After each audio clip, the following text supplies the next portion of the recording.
नमस्कार दोस्तों, स्वागत है मेरे YouTube channel Indian Ayurvedic doctor पर।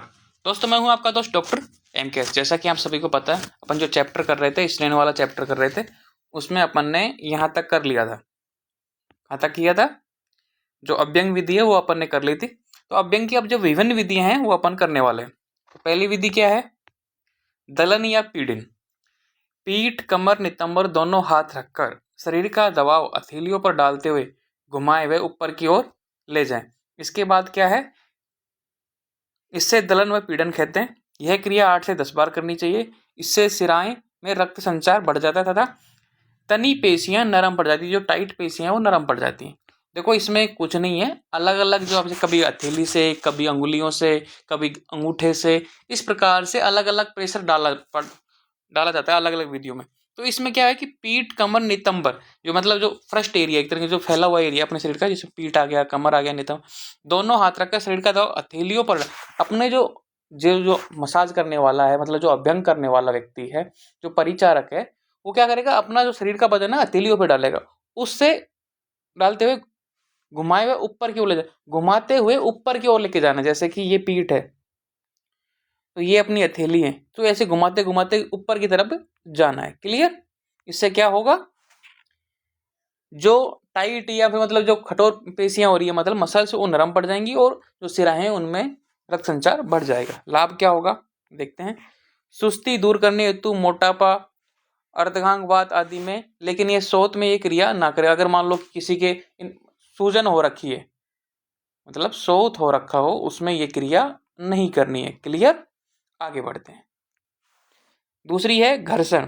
अभ्यंग करने वाला मतलब मसाजर, जो व्यक्ति मसाज देता है एक तरीके से, रोगी के शरीर पर अपनी अंगुलियों को खुला रखकर हाथों से जल्दी जल्दी रगड़ते हुए अभ्यंग करते हैं। इस क्रिया को घर्षण कहते हैं। अब यहाँ पे क्या करना है? अंगुलियों को खुला रखना है। तो ये जो स्पेसिफिक टर्म्स है ना, ये आपको ध्यान रखनी है। भाई घर्षण में अंगुलियां खुली हैं, दलन और पीड़न में क्या रखेंगे कि हथेलियों का जो दबाव, मसाजर वाला जो दबाव अपनी हथेलियों पर डालता है वो करता है। तो ये सारी चीजें आपको ध्यान में रखनी है। ओके, यह क्रिया एक संधि से दूसरी संधि तक करनी चाहिए। मतलब अगर मान लो कि यहाँ पे घुटना है, घुटना से ये जंगा वाली संधि है या फिर टकने वाली, तो एक संधि से दूसरी संधि के बीच में ये करनी चाहिए। एग्जाम्पल, टकने से घुटना, घुटने से जंगा। लाभ, इससे त्वचा पुष्ट होती है, संधियों पर शोथ कम होते हैं, सूजन कम होती है, वह पेशियों का तनाव कम होता है। क्लियर? अगर ये जो एक मिनट में बता देता हूँ।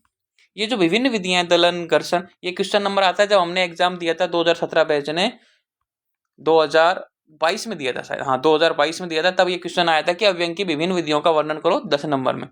तो वेरी वेरी इंपॉर्टेंट है, इसको अच्छे से पढ़ना। अब है थपथपाना। हाथों को ढीला कर रोगी के शरीर पर थपथपाते हैं। पीठ पर ऊपर से नीचे, लेकिन पेट पर नाभि के चारों तरफ दाहिनी ओर से बाईं ओर थपथपाना चाहिए। अब यहाँ पे देखो स्पेसिफिक वर्ड बताया कि भी, लेकिन पेट पर नाभि के चारों तरफ दाहिनी ओर से बाईं ओर, पहले राइट साइड फिर लेफ्ट साइड।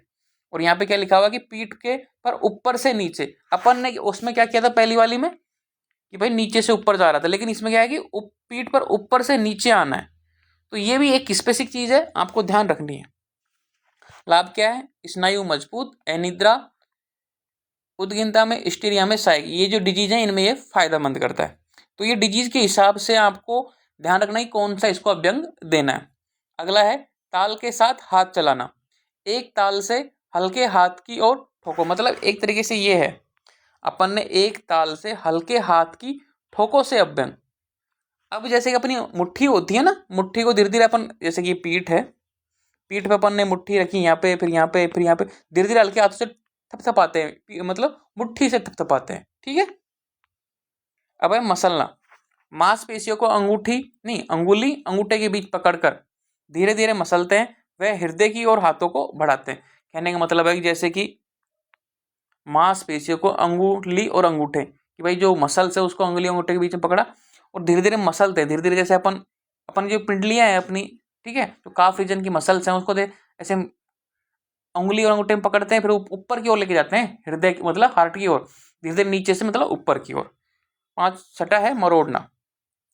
दोनों हाथों की अंगुलियों को मिलाकर चूड़ी की तरह रगड़ने को मरोड़ना कहते हैं। दोनों हाथों को अंगुलियों को मिलाकर, ठीक है, अंगुलियों को मिलाया और चूड़ी की तरह रगड़कर।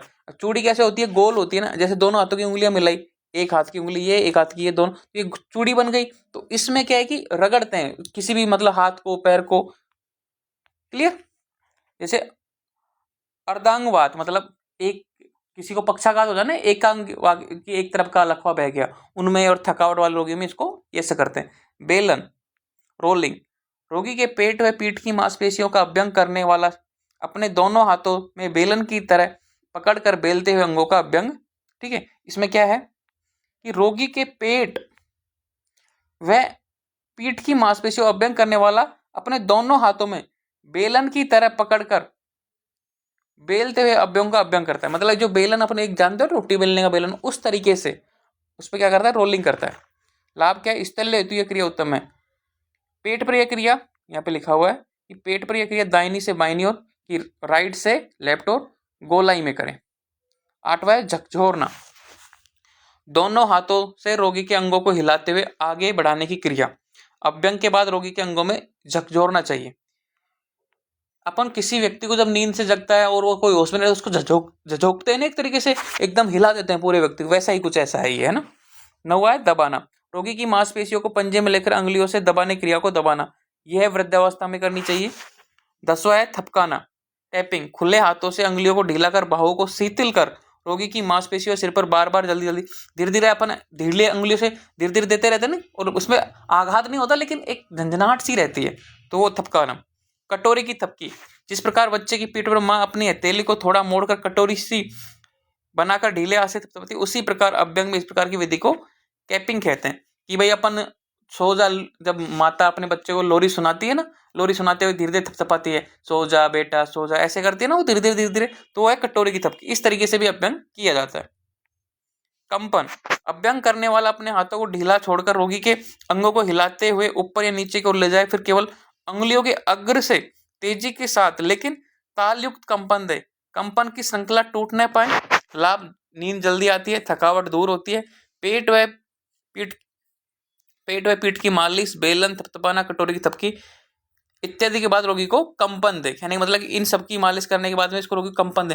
कंपन क्या होता है, एक तरीके से पूरा बॉडी वाइब्रेट करती है एक तरीके से। अभ्यंग करने वाला अपने हाथों को ढीला छोड़कर रोगी के अंगों को हिलाते हुए नीचे की ओर ले जाए, फिर केवल उंगलियों के अग्र से, मतलब जो अपनी उंगलियों का अग्र है, जो टिप है, वहां से इस तरीके से कंपन दे कि उसके कंपनाट बनी रहे उसके अंग में। जैसे कि पैर में कर रहे हो तो एक तरीके से उंगलियों से उसको कंपन प्रदान करे। इस तरह की ये विभिन्न विधियां हैं, इसमें एक वर्ड स्पेसिफिक होता है, भाई राइट लेफ्ट से राइट लेना है, या फिर उंगलियों से करना है, या अंगूठे से करना है, या मसल्स को पकड़नी है। इस प्रकार से विशेषिक बन जाती हैं अलग अलग की अलग अलग। अब जब आप बुक में इसका डायग्राम देखोगे या फिर आपने प्रैक्टिकल किया होगा तो उससे ये अच्छे से समझ में आएगा। जब आप प्रैक्टिकल में जाओगे तो अच्छे से समझ पाओगे, और ये बुक में जो डायग्राम देखोगे तो और भी अच्छे से इसको क्लियर कर पाओगे। आई होप मैंने आपको समझाने की कोशिश की है, लेकिन फिर भी समझ नहीं आया तो मुझसे कमेंट बॉक्स में पूछ सकते हो, या फिर मुझसे कॉल कर सकते हो, मैसेज कर सकते हो। ओके, अब देखो अगला है मर्दन और उन्मर्दन। वेरी वेरी इंपॉर्टेंट है ये। बहुत से बच्चे कंफ्यूज होते हैं कि मर्दन क्या होता है, उन्मर्दन क्या है, तो ये सारी चीज अपन देखने वाले हैं। व्यायाम के पश्चात संपूर्ण शरीर को इस प्रकार मले जिससे कोई कष्ट न हो, है मर्दन। व्यायाम के पश्चात किसी ने मतलब एक्सरसाइज की सुबह सुबह उठ के, नित्य कर्म है अपना, उसमें व्यायाम आता है। पश्चात संपूर्ण शरीर को इस प्रकार के मले कि भाई आराम से मालिश हो रही है, उसको दर्द नहीं हो रहा, कोई कष्ट नहीं हो रहा, कोई मतलब रिलैक्स फील कर रहा है व्यक्ति। मर्दन में अभ्यंग उत्साधन की अपेक्षा अधिक बल से घर्षण करते हैं। देखो यहाँ पे क्या लिखा हुआ है, अभ्यंग और उत्साधन की अपेक्षा अधिक बल से घर्षण करते हैं। अभ्यंग तो अपन ने सीखा भाई अभ्यंग में कैसे कैसे करते हैं, लेकिन उससे भी अधिक बल से क्या करते हैं, मर्दन करते हैं। लेकिन व्यक्ति को कष्ट नहीं होना चाहिए, इसकी पहली शर्त क्या है कि जिसमें कोई कष्ट न हो।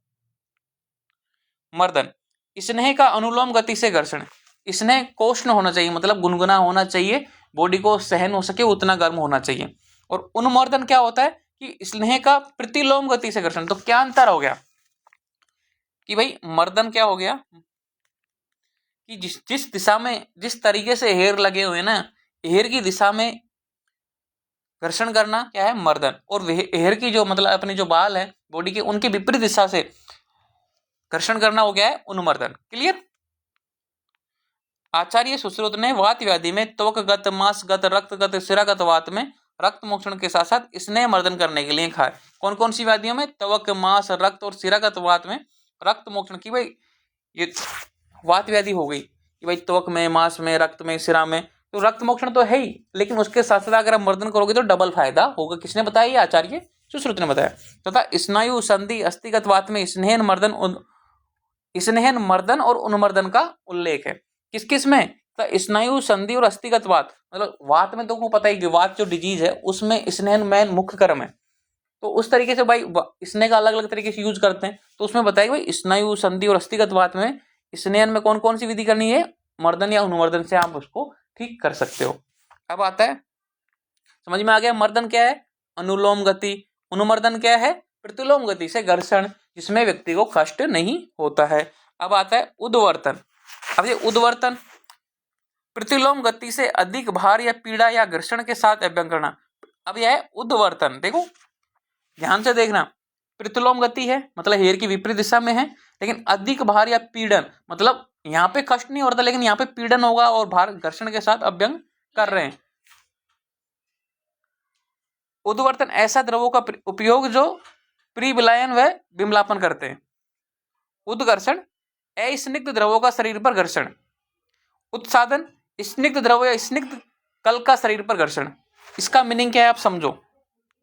इसका मीनिंग ये है, देखो उद्वर्तन क्या है? ऐसे द्रवों का उपयोग जो प्रीविलापन या विमलापन करते हैं। जैसे कि कोई मेदज व्याधि है या फिर कोई मान लो कि ऐसी शिष्ट बन गई मांस की, ठीक है, उसको अपन अंगूठे से विमलापन कर रहे हैं, उसको पिघला रहे हैं, मतलब उसको अपन मालिश करते हैं ना, जैसे कि ये हो गई, इसको अपन अंगूठा लगा के उस पर ऐसे मालिश किया तो ये विमलापन, उसको पिघलाने की कोशिश कर रहे हैं।